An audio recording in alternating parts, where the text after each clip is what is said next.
जय श्री कृष्ण। दोस्तों, आपका एक बार फिर से स्वागत है गीता विद पावर चैनल में।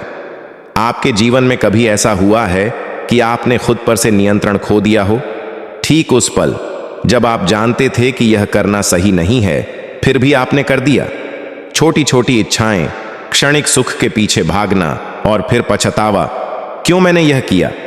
यह जो भीतर से एक आवाज आपको बार बार खींच ले जाती है, उन कामों की ओर धकेल देती है जो आप वास्तव में नहीं करना चाहते, यही आपकी सबसे बड़ी दुश्मन है। इस दुश्मन का नाम है काम, इच्छा, वासना। और अगर यह वासना बेलगाम हो जाए तो यह धीरे धीरे आपके जीवन को निगल जाती है, आपकी ऊर्जा, आपकी शांति और आपके विवेक को खत्म कर देती है। जब आप ये बातें सुन रहे हैं तो निश्चित ही आपके मन में एक सवाल उठ रहा होगा, तो क्या मैं अकेला हूं? नहीं, आप अकेले नहीं हैं। हजारों साल पहले श्री कृष्ण ने अर्जुन से भी यही कहा था। अर्जुन सबसे श्रेष्ठ योद्धा थे, लेकिन युद्ध के मैदान में जब वे खड़े हुए, उनका मन दुर्बल हो गया था। लेकिन वे सिर्फ एक इंसान थे, और आप भी इंसान हैं। इंसान का मन चंचल होता है, और इस चंचल मन की जड़ में है काम या वासना। अगर ये बातें आपको अच्छी लग रही हैं और आपके जीवन में कोई सार्थक बदलाव ला रही हैं, तो आज ही इस चैनल को सब्सक्राइब करें और हर वीडियो पर अपनी राय कमेंट में जरूर दें। आपका एक छोटा सा कमेंट मेरे लिए लाखों प्रेरणा लेकर आता है। अब थोड़ा गहराई में चलते हैं। श्री कृष्ण भगवत गीता में कहते हैं, काम एष क्रोध एष रजोगुण समुद्भवः महाशनो महापापमा विद्येनम इह वैरिणम। यानी यह काम और क्रोध दोनों ही रज्जोगुण से पैदा हुए हैं, महापापी और बहुत खाने वाले हैं। इसे ही इस संसार में शत्रु मानो। क्या आप जानते हैं, काम सिर्फ पराई स्त्री या विलासिता की चीजें ही नहीं है। काम का मतलब है कोई भी अतिरिक्त इच्छा।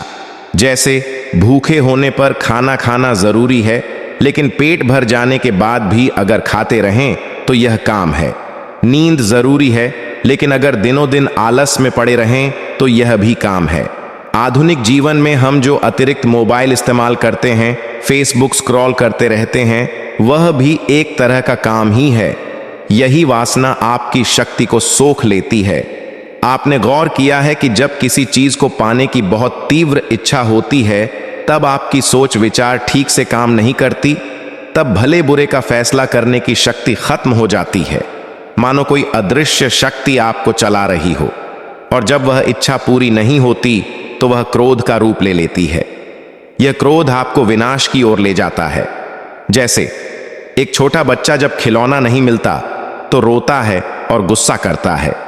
लेकिन क्या हम बड़े होकर कम करते हैं? नौकरी न मिलना, व्यापार में नुकसान, रिश्तों में उम्मीदें पूरी न होना, इन सब में हमारे भीतर जो आग जलती है, वह भी इसी काम का ही प्रकट रूप है। श्री कृष्ण गीता में आगे कहते हैं, ध्यायतो विषयान पुंसः संगस्तेषु उपजायते संगात संजायते कामः कामात् क्रोधो भिजायते। यानी विषयों को बार बार सोचने से मनुष्य के मन में उनके प्रति आसक्ति पैदा होती है, आसक्ति से काम पैदा होता है और काम से क्रोध पैदा होता है। यह क्रोध ही विवेक को नष्ट करता है, और विवेक नष्ट होने पर मनुष्य पशु के समान व्यवहार करने लगता है। अपने जीवन के बारे में सोचिए। एक साधारण उदाहरण लेते हैं। मान लीजिए आप रोज 1 घंटा कसरत करने की इच्छा रखते हैं, लेकिन सुबह उठने का समय आता है तो मन होता है थोड़ी और नींद ले लूं। यह थोड़ी और नींद लेने की इच्छा ही काम है। इन छोटी छोटी इच्छाओं को जीत न पाने के कारण ही आप धीरे धीरे अपने लक्ष्य से दूर होते चले जाते हैं। ठीक वैसे ही अगर आप सिगरेट छोड़ना चाहते हैं, लेकिन हर बार जब इच्छा होती है तब पी लेते हैं, तो समझ जाइए कि आपका दुश्मन आपके भीतर ही बस गया है। यह दुश्मन बाहर कहीं नहीं है। यह दुश्मन आपका अपना मन है, जिसे आप अपनी ही वासनाओं से पाल रहे हैं। अब सवाल यह है कि इस दुश्मन को कैसे जीता जाए। श्री कृष्ण कहते हैं, इंद्रियाणि पराण्याहुरिंद्रियेभ्यः परम मनः मनसस्तु परा बुद्धिर्यो बुद्धेः परतस्तु सः। यानी इंद्रियों को स्थूल कहा जाता है, मन इंद्रियों से सूक्ष्म है, बुद्धि मन से भी सूक्ष्म है, और इन सबसे भी सूक्ष्म और बड़ा है आत्मा या परमात्मा। काम को जीतने के लिए सबसे पहले आपको इंद्रियों को संयत करना होगा। लेकिन इंद्रिय संयम का मतलब इंद्रियों का नाश करना नहीं है, बल्कि उन्हें सही रास्ते पर चलाना है। जैसे आप खाना खाएं लेकिन बर्बाद न करें, आप सुंदर चीजें देखें लेकिन मन में लोभ न पालें, आप सुख चाहें लेकिन दूसरों को कष्ट देकर नहीं। यह अभ्यास छोटी छोटी चीजों से शुरू होता है। रोज थोड़ा थोड़ा करके खुद से सवाल करें, क्या यह काम वाकई जरूरी है या सिर्फ इच्छा है। दूसरी बात, श्री कृष्ण अर्जुन से कहते हैं, तस्मात्त्वमिन्द्रियाण्यादौ नियम्य भरतर्षभ पापमाणम प्रजहिह्येणम ज्ञान विज्ञान नाशनम। इसलिए हे अर्जुन, पहले इंद्रियों को संयत करके इस पाप के नाश करने वाले काम का विनाश करो। लेकिन इंद्रियों को संयत कैसे करेंगे, यहां एक व्यावहारिक उदाहरण देते हैं। हमारा शरीर एक रथ के समान है, इंद्रियां घोड़े हैं, मन लगाम है और बुद्धि सारथी है। अगर सारथी कमजोर है तो लगाम नहीं संभाल पाएगा, वह रथ गड्ढे में जा गिरेगा। इसलिए अपनी बुद्धि को मजबूत बनाना होगा। बुद्धि मजबूत होती है सत्संग से, अच्छी किताबें पढ़ने से, ध्यान से और सबसे बड़ी बात भगवत गीता का अध्ययन करने से। जब आप श्री कृष्ण के उपदेशों को अपने जीवन में उतारेंगे तब बुद्धि स्वतः ही सही रास्ता दिखाएगी। तीसरी बात, स्वयं को भगवान के प्रति समर्पित कर दीजिए। केवल अपने प्रयासों से काम को जीतना कठिन है। इसलिए श्री कृष्ण कहते हैं, मामेव ये प्रपद्यन्ते माया मेतां तरन्ति ते। जो मेरी शरण में आते हैं वे इस माया को पार कर जाते हैं। इसी माया का नाम है काम, क्रोध, लोभ। जब आप रोज कुछ समय बैठकर श्री कृष्ण का नाम लेंगे, उनके गुणों का गान करेंगे तो आपका मन पवित्र होगा।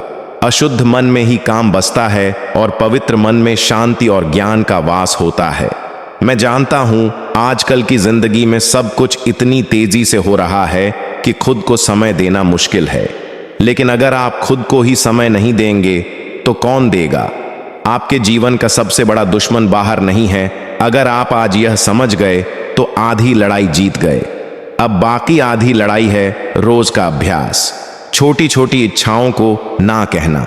धीरे धीरे आपका मन मजबूत होगा और एक दिन आप खुद देखेंगे कि आप किसी भी परिस्थिति में स्थिर रह पा रहे हैं, कोई लोभ आपको डिगा नहीं पा रहा। जब हम इन बातों को सोचते हैं तो हमारे हृदय में एक अद्भुत शांति का अनुभव होता है। लगता है हाँ, मैं कर सकता हूं। श्री कृष्ण हम सबके साथ हैं।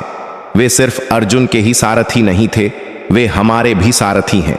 हम अपने रथ की लगाम अगर उनके हाथों में दे दें तो वे हमें सुरक्षित पार लगा देंगे।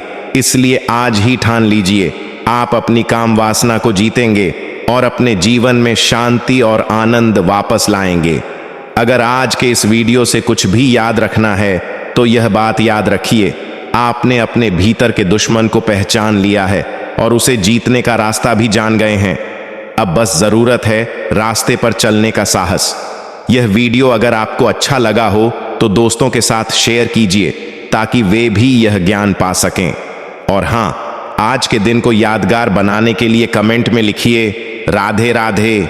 आपका यह राधे राधे मेरे हृदय में अमृत का सिंचन करेगा। जय श्री कृष्ण।